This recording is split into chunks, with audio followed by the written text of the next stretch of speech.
Tech Sounds presenta Con su permiso.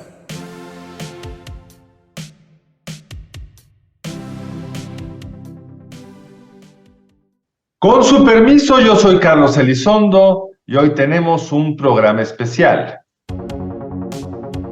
¿Cuáles son esas otras caras de inteligencia artificial y qué tan rápido está evolucionando eso? Los beneficios posibles que tiene la inteligencia artificial hacen la pena continuar tomando ciertos riesgos. ¿Cuáles son los riesgos de seguridad de todo eso? Siempre que hay un monopolio o que se concentra el poder en algo, sí, me gusta pensar en cómo poner contrapesos. Un programa con un invitado que es un experto en información, en Big Data, físico, ingeniero electrónico, algunas otras novedades, y es profesor de la Escuela de Gobierno y es el director académico de la misma. Bienvenido, Adolfo. Muchas gracias, Carlos. Muchas gracias, Beata. Muchas gracias, Azucena. Están Beata y Azucena y vamos a conversar con él sobre este tema que a algunos nos quita el sueño, que es la inteligencia artificial. Con la publicitación y compartir finalmente públicamente un algoritmo tan poderoso como el de ChatGPT, ahora todos somos o creemos ser expertos en la materia, unos estamos asustados, otros creemos que es un proceso de transformación sin freno. Entonces yo querría empezar preguntándote, Adolfo, ¿qué es la inteligencia artificial? ¿Es como la humana? O sea, ¿cuál es realmente la característica de esto? ¿Es realmente novedoso o es algo que ya traíamos desde antes? Gracias. Es una pregunta muy abierta. Creo que la podemos bajar justamente a la tecnología de GPT, porque inteligencia artificial es como muy amplio, pero ChatGPT, en particular GPT, es una red neuronal muy grande. Tiene la última versión tiene cerca de 1 trillón de parámetros, y ahorita vamos a ver justamente a qué me refiero con eso. Pero básicamente la manera en la que aprenden estas inteligencias artificiales se les da un conjunto de datos con respuesta, se les da muchísimos conjuntos de datos de respuesta, son dato, respuesta, dato, respuesta, dato, respuesta. Hay que definir la pregunta, obviamente, y a partir de ahí la inteligencia artificial detecta patrones que luego va a utilizar cuando se le den nuevos datos para hacer una predicción o proponer una respuesta a esa pregunta que se le está haciendo, donde la pregunta de nuevo viene en formato de datos. Entonces, el cerebro humano aprende parcialmente así, y estas redes neuronales están formadas o modeladas de esta manera, pero no estamos utilizando los mismos algoritmos de aprendizaje, por así decirlo. Entonces, la inteligencia artificial no es parecida a la humana, pero fue modelada a partir de esa, ¿no? Así como los aviones fueron modelados a partir de los pájaros, pero no vuelan como pájaros. Adolfo, yo la verdad es que hasta ahora no he usado ChatGPT. Me imagino que hay mis colegas aquí presentes, Carlos, Azucena, no sé si lo han hecho, pero sí varios de nuestros colegas del tecnológico, y me imagino que de otras universidades lo han usado. Puede ser muy útil sin ninguna duda, pero me da la sensación de que estamos empezando este debate sobre esta inteligencia artificial y ese uso, asumiendo que puede ser algo malicioso. Yo conozco inteligencia artificial, como muchos de nosotros, obviamente, de las películas, muchas películas famosas como Ex Machina, que precisamente presenta esa visión maliciosa de la inteligencia artificial. Va a ser como una especie de energía nuclear que se puede usar, digamos, como bomba nuclear y destruyendo la humanidad, o como energía nuclear que puede servir para proveer básicamente lo fundamental en cuanto a la energía eléctrica. ¿Cómo tú ves ese debate, ese desarrollo de inteligencia artificial y los temores que hay precisamente alrededor de esta inteligencia? Es una muy buena pregunta. A ver, casi todas las tecnologías pueden ser utilizadas para bien o para mal, ¿no? La analogía que haces con energía nuclear me parece como muy interesante, porque creo que es el modelo que la mayoría de la gente que quiere regular inteligencia artificial está utilizando, ¿no? Entonces, el potencial que estas tecnologías pueden tener, no necesariamente en este preciso momento, pero la aceleración es muchísima. Si quieren, ahorita podemos compartir lo que pasó solamente la última semana. Pero sí, obviamente puede ser utilizada para mal. A mí no me gusta enfocarme en eso. Creo que el potencial de transformación que tienen esas tecnologías es muy, muy amplio, ¿no? Desde diseño de medicinas hasta entender cómo funciona el cerebro humano, hasta poder resolver problemas de ciencia y también problemas de energía, tecnología. A diferencia de la energía nuclear, es una tecnología que permite escalar y acelerar otro tipo de conocimiento humano. Entonces yo creo que los beneficios son muy grandes. El debate se está centrando en hacerlo como si fuera energía nuclear y creo que pues ya vimos lo que le pasó a la energía nuclear, ¿no? Tenía mucho potencial y está casi bloqueada para casi todos los países. Y yo esperaría que no agarráramos un camino así. Ahora, esto va a ser mucho más difícil de controlar que energía nuclear. Entonces también probablemente ese mindset de cómo regular sea equivocado. Entonces, para resumir, creo que toda tecnología tiene ambos caminos, bien o mal, pero creo que las ventajas posibles y los beneficios posibles que tiene la inteligencia artificial hacen la pena continuar tomando ciertos riesgos, ¿no? Yo quisiera ahí intervenir un poquito, Adolfo, para entender un poquito más lo que implica el chat GPT y lo que es la inteligencia artificial versus la inteligencia humana. Y estaba leyendo un artículo muy interesante que hablaba sobre cómo la inteligencia artificial lo que hace es ayudarnos como a resumir pues, toda la cantidad de información que hay en la web, ¿no? Entonces, la inteligencia artificial lo que va a hacer es justamente lo que mencionaste, encontrar patrones y dar respuestas como más sintetizadas de esos patrones. No hemos llegado todavía a que esta inteligencia artificial entienda, por ejemplo, ¿no? En nuestras escuelas, en nuestras carreras, dedicamos tiempo con los estudiantes a entender teorías, modelos. Creo que eso la inteligencia artificial todavía no lo hace, todavía no es como que comprenda, sino simplifica, sumariza, lo hace más rápido. Y creo que eso, como tú bien dices, pues nos puede ayudar a potenciar el conocimiento humano, pero creo que es importante que la gente lo sepa y que los estudiantes sepan que esto no va a sustituir la mente humana. ¿Qué piensas de eso? Sí, a ver, creo que el ejemplo de que estas inteligencias resumen datos o estas tecnologías resumen datos, creo que es lo adecuado. Cuando uno está detectando patrones, no, cuando el algoritmo está detectando patrones, es justamente lo que está haciendo, ¿no? Está agarrando toda esta complejidad y la está reduciendo a una versión más sencilla, a una representación más sencilla.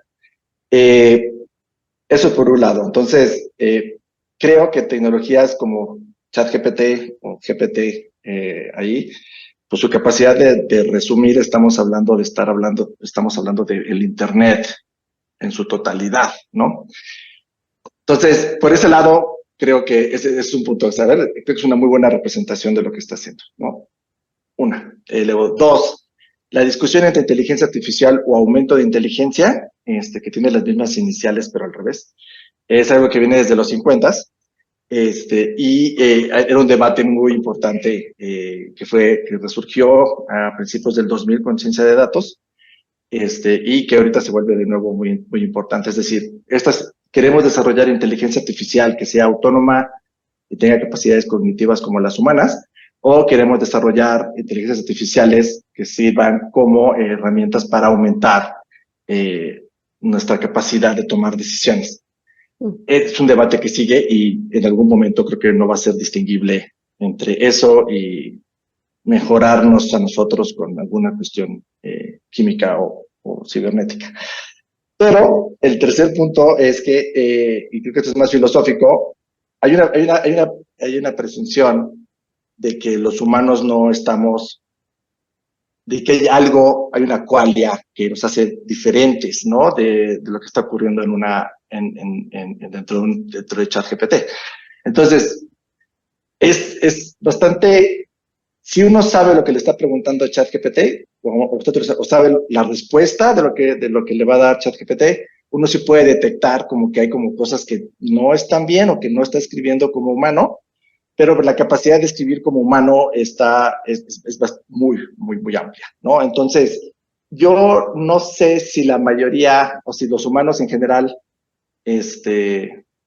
pues tengamos algo que nos haga necesariamente diferentes a lo que podemos alcanzar con tecnología de este tipo, ¿no? No digo ahorita, pero no tenemos los humanos una teoría de cómo funciona nuestro cerebro, no tenemos una teoría de a qué nos referimos con conciencia, no tenemos una teoría de qué significa estar pensando, tenemos algunas ideas, algunos retazos, y esa ignorancia hace pensar, como especie, hace pensar que a lo mejor ChatGPT no la tiene, ahorita no la tienen, se ve, ¿no?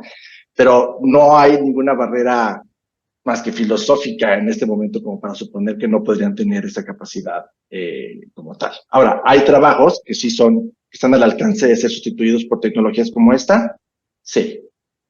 Siempre pensamos que iban a ser los trabajos como manuales, pero pues al parecer los trabajos de cuello blanco son mucho más fáciles de reemplazar que los de cuello azul, por así decirlo. Cierto trabajo de cuello blanco, y la pregunta es, más allá del dilema filosófico, ahí está el instrumento, es un instrumento que se va a seguir desarrollando, y una pregunta que yo me he hecho y lo hago con mis estudiantes es, ¿cómo se puede utilizar? ¿Para qué sí sirve y para qué no sirve? Por ejemplo, como decías tú, el instrumento sirve en función de cómo le preguntas. Y además, si no sabes del tema, es muy fácil que no te des cuenta los muchos errores que hace cuando contesta. Algunos casi sorprendentes.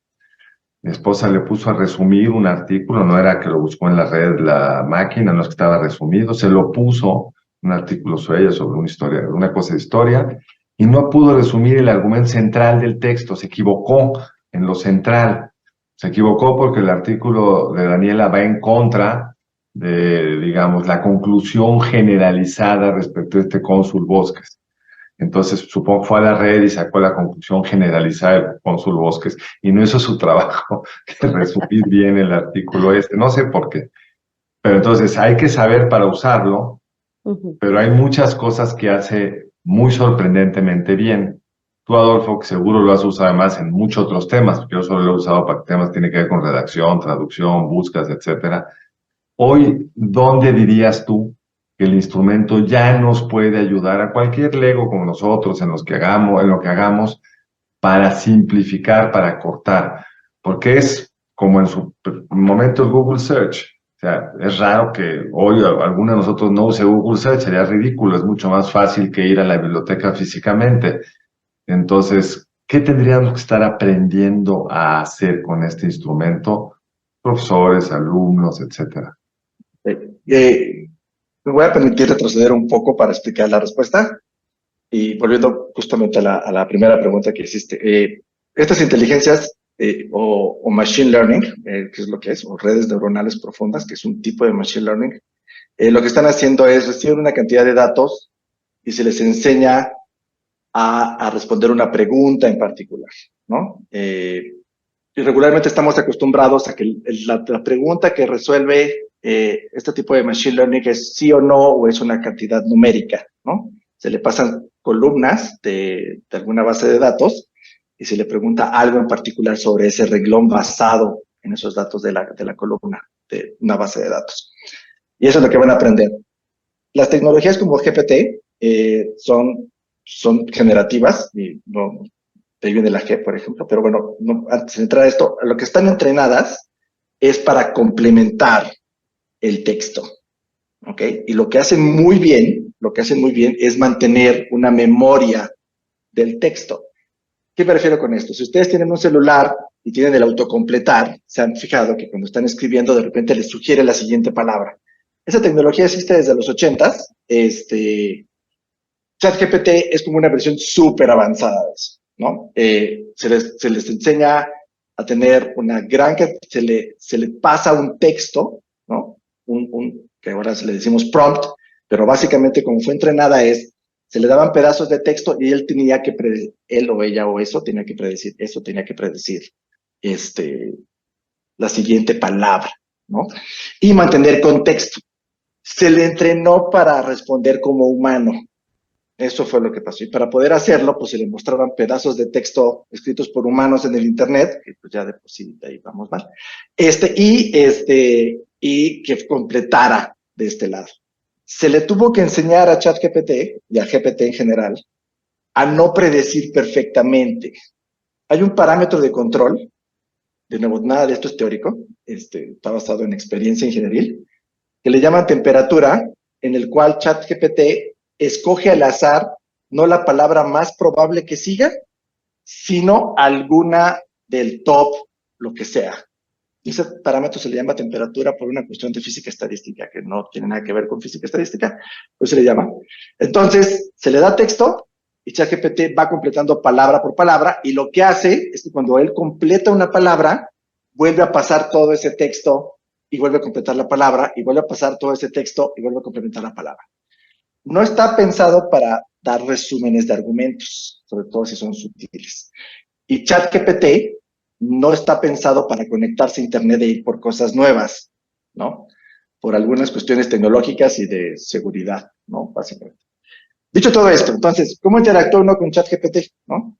A ChatGPT se le tienen que dar como ciertos prompts, ya sea, y estos prompts pueden ser en formato de pregunta, como quiero escribir un correo para felicitar a mi mamá, y lo que va a hacer ChatGPT es que con ese conjunto de palabras, en ese orden particular, lo va a transformar en una representación numérica y va a ver qué cosas en el Internet se parecían a eso, y de ahí va a empezar a predecir hacia adelante el tipo de palabras. Entonces, la manera de interactuar es, le da uno un texto y lo que hace es completar.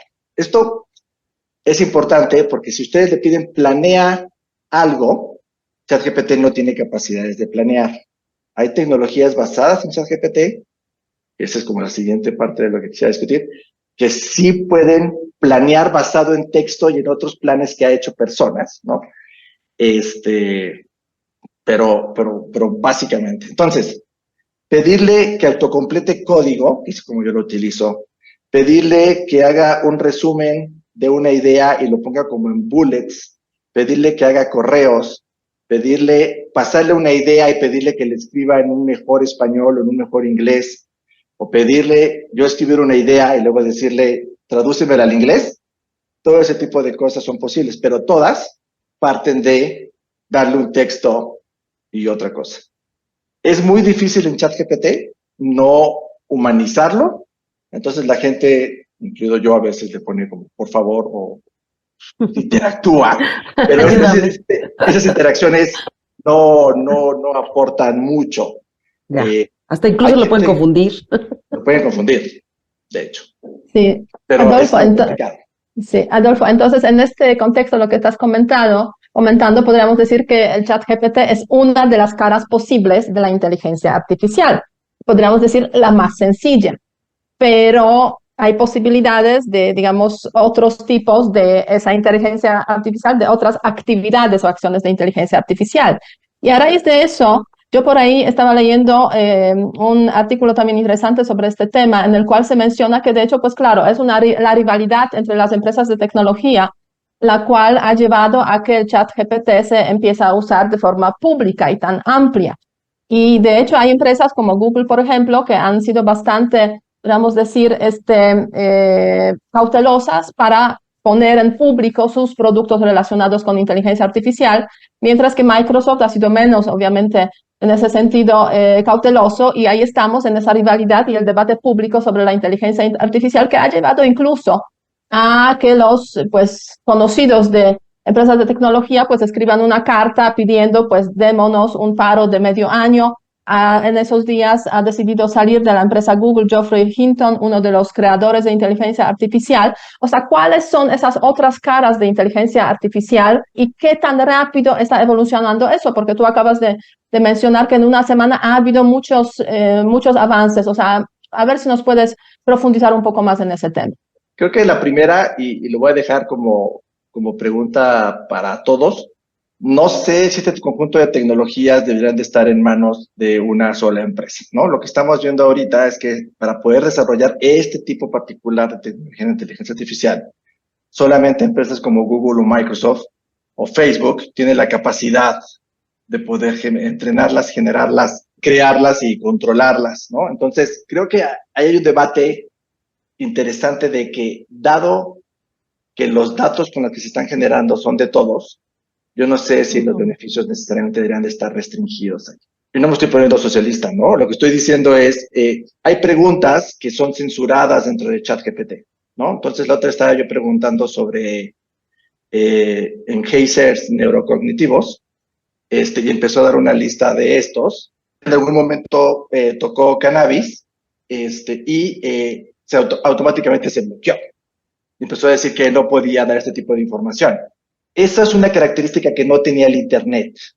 Entonces, tecnologías como el Internet eran de libre acceso, ha habido intentos de censura y de control y pero si todo lo concentramos en una sola empresa, que no fue elegida democráticamente y que está pues, minando datos de todos, pues hay alguien que está decidiendo qué es moralmente correcto y qué no es moralmente correcto, independientemente de todos los impactos alrededor. Es un solo ejemplo en particular. Y también tiene metidas posiciones políticas, ¿no? Adentro, algunas poco sutiles como no decir nada de algún candidato presidencial, pero en otro lado tiene posturas políticas súper fuertes, por ejemplo, por modelos económicos, ¿no? En fin, eso lo dejo ahí porque creo que es una discusión mucho más importante. Dos, esta pelea que estamos viendo entre las empresas está ocurriendo, es cierta. George Hinton, Google está en pánico, ¿no? Eso es lo que está ocurriendo, Google está en pánico. Ellos han sido históricamente muy malos para poner productos sobre la mesa, aunque han sido tecnológicamente muy avanzados. Su único producto más o menos exitoso es Google y Gmail, pero de ahí en fuera ha sido todo por todos lados. Y ellos iniciaron esta tecnología. O sea, los que estaban hasta delante de la tecnología eran ellos, y en algún momento en los últimos 6 meses alguien tuvo suerte. Y quiero ser como muy claro en esto. No tenemos una teoría atrás de todas estas cosas. No es que alguien se siente y diseñe, sino lo que se hace es probar muchas opciones y ajustar cosas y más o menos va saliendo. Y es muy importante contratar a personas que tengan experiencia teniendo esto, que lo hayan hecho, porque tienen como un feeling artesanal de qué es lo que se tiene que hacer. El despido de George Hinton, bueno, o la salida de George Hinton, yo creo que tiene que ver más bien con cambios que ha habido dentro de Google interno. Google Research ahora está dentro de una nueva área que no recuerdo el nombre. Entonces, personas súper importantes de inteligencia artificial históricas, no solamente George Hinton, están abajo de una persona que es de negocios completamente, que proviene de una consultora. Y estos cambios tienen que ver porque Google tiene que ser mucho más agresivo en el despliegue de productos, lo cual pues, nos lleva al tema ético de cómo desplegar estos productos, que es la última parte de la pregunta. Y George Hinton creo que no encajó, ¿no? El artículo del New York Times sobre George Hinton diciendo, bueno, es que creo que no sé qué, creo que tiene que ver más bien con que George Hinton no estaba dispuesto a moverse a la velocidad a la que ahora se va a mover Google. Lo cual de nuevo nos lleva al primer punto que dije, ¿no? No sé si este tipo de despliegue tecnológico no regulado debería de estar pues en manos de... Oye, pero ahí hay dos temas, Adolfo. Uno es digamos, quién debería controlarlo por razones democráticas. Obviamente la alternativa no es el Estado chino, que entonces puede hacer un uso mucho más sistemático con fines de poder político sin competencias, no es la alternativa, nos queda claro. Pero lo otro es, en la competencia hay ventajas, pues de alguna forma vas a tener opciones, pero está el riesgo enorme de la seguridad, que es un poco un tema que dijiste de pasada cuando describías ChatGPT, dijiste, no está conectado por razones al Internet, por razones técnicos y de seguridad. Y regresamos a la pregunta original de Beata, ¿cuáles son los riesgos de seguridad de todo esto? Sí, todas estas relacionadas, ¿no? La pregunta hubo esta semana, ¿no? Samsung, JP Morgan y varias otras empresas están prohibiendo el uso de ChatGPT dentro de sus compañías.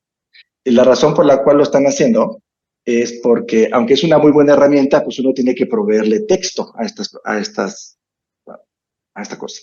Lo que estaba ocurriendo en Samsung, por ejemplo, que fue el caso más reciente, es que ingenieros de Samsung le metían código o ideas de Samsung a ChatGPT y luego esas ideas o ese texto empezó a aparecer pues en las oficinas de OpenAI. Entonces, pues, fuga de información terrible, etcétera, ¿no? Pero Esto es un problema. Este tema de seguridad en particular es un problema porque OpenAI tiene centralizado todo esto. Entonces está en un solo lugar. Entiendo esa es una parte. Entiendo las libertades y los beneficios de la competencia, pero nos podemos aproximar a un lugar donde haya solo un poder monopólico en esto, ¿no? Que también no estaría bueno y no estaría bien. Pero bueno, otros temas de seguridad que existen en esto tienen que ver justamente con compartir los que siempre hemos tenido, pero a gran escala, ¿no? Nosotros estamos compartiendo datos. Estos datos pueden mostrar ciertas partes de privacidad individual y que pueden ser utilizados o vendidos para otros fines. OpenAI no tiene la necesidad de hacerlo ahorita, pero se están desarrollando tecnologías alrededor de GPT que podrían justamente impulsar a una mayor venta de información personal hacia otras compañías, que es un modelo que se hace actualmente, no es nuevo, no estoy diciendo que sea, estoy sonando las campanas del pánico, pero se puede poner mucho más agresivo. Por ejemplo, esta semana la Universidad de Texas Austin, UT Austin, estuvo haciendo experimentos sobre utilizar tecnología GPT para poder leer pensamientos de personas. Sé que esto suena súper loco, pero la idea fue la siguiente. Pusieron a personas a escuchar podcasts como con instrumentos de detección como MRIs, y toda esa información se utilizó para entrenar o crear una nueva versión de GPT, que era lo que preguntaba Beata. ChatGPT es la primera interfaz, pero uno puede utilizar con técnicas de programación GPT, quitarle la parte de chat y luego entrenar encima con nuevos datos. Es hacia donde se están moviendo los modelos de negocio actualmente. Y entonces lo que hicieron ellos es con toda esta información de video, audio y de imagen, se las pasaron a GPT, y luego le preguntaban a la gente que pensara cosas. La idea aquí es que lo que estaban escuchando y lo que pasaba en su cerebro estaba correlacionado de alguna manera, y pues sí, más o menos ChatGPT, ahora sí, la interfaz final era un ChatGPT, cuando le mostraban a la gente imágenes o le mostraban a la gente audio o le preguntaban directamente que pensara en algo, y luego las personas lo escribían. Esto no está conectado a ChatGPT. ChatGPT era capaz de más o menos de reproducir lo que las personas estaban escribiendo. ¿Okay? Esto fue esta semana únicamente en esto. Eso es un riesgo de seguridad hacia futuro. Abre muchísimas posibilidades de marketing, obviamente. Abre muchísimas posibilidades de política. Pero es solamente el desarrollo de esta semana que construyeron esta nueva tecnología. Esta semana también Baidu, hablando de los chinos, utilizando tecnologías basadas en GPT, pudo mejorar un algoritmo para la creación de vacunas mRNA, que es mucho más estable que el anterior, y fue tanto el impacto que tuvo este research que Nature lo aprobó de manera acelerada, y es la primera vez que Nature publica un artículo donde la afiliación de los científicos no es universidad, sino es una compañía, Baidu AI. Entonces, a eso me refería al principio con que esta tecnología escala y escala y escala, ¿no? Pero hay dos opciones. O uno crece dentro de lo que está poniendo OpenAI o Baidu o Google. Se me fue el nombre es BART, que es el equivalente. O uno puede agarrar la arquitectura y tratar de entrenar en generaciones artificiales pasadas con sus propios datos, nueva tecnología. Pero pues esto ya está fuera.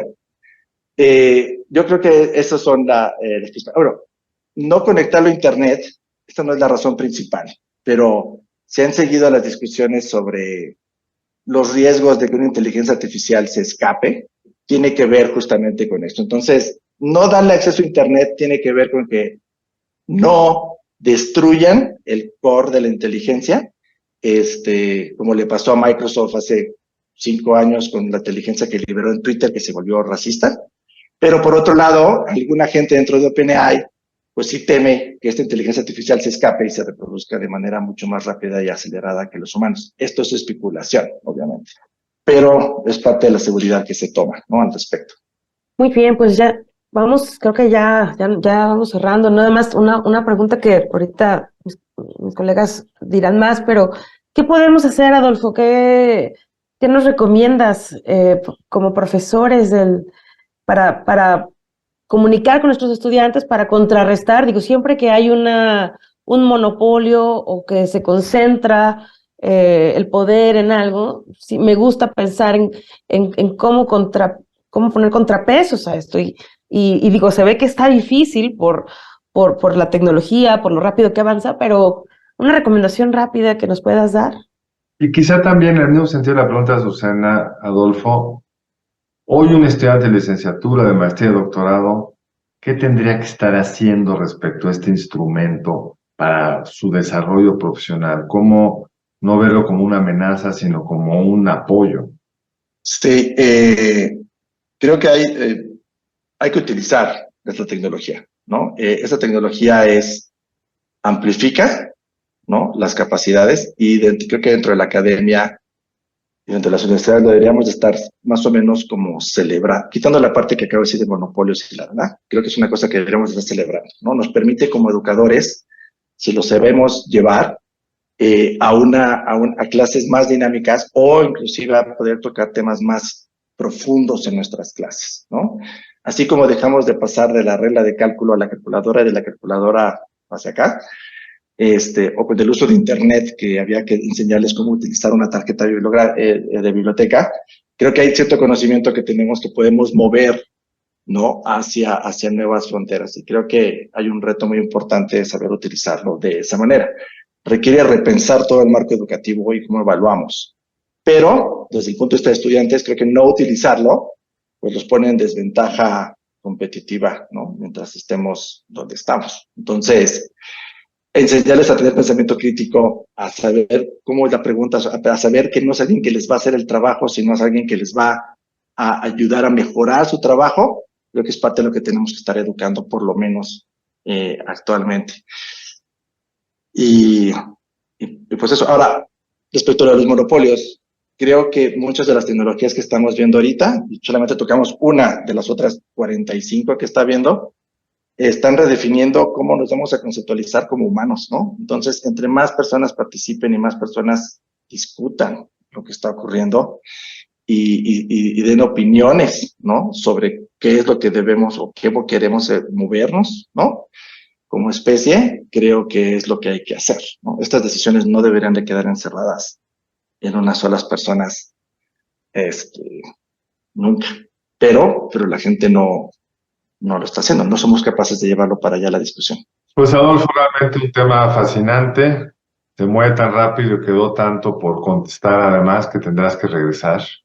Por favor. Agradecemos muchísimo, ha sido muy ilustrativo, yo he aprendido mucho, espero que ustedes que nos escucharon también. Síganos por favor en @Ciencias Sociales Tech y los esperamos en un nuevo episodio de Con su permiso la semana entrante. Beata, Azucena, muchas gracias también. Si quieres conocer más sobre el comercio y los negocios, te invitamos a escuchar Territorio Negocios. La experiencia del cliente o del usuario es cada vez más importante. El podcast en el que hablamos sobre las nuevas tendencias de innovación, emprendimiento, finanzas y liderazgo en México y en el mundo. Escúchalo en Spotify, Apple Podcast y Google Podcast. Muchas gracias al equipo del Tecnológico de Monterrey y de Tech Sounds. Productora ejecutiva, Lisbeth Siller. Productoras de Con su permiso, Stephanie Cisneros y Eva Obano. Diseño, Lisette Rodarte. Analíticos y alianzas, Lilia Martínez. Postproducción, Max Pérez y Marcelo Segura. Les invitamos a escuchar el siguiente episodio de Con su permiso y el resto de programas de Tech Sounds en los canales de su preferencia.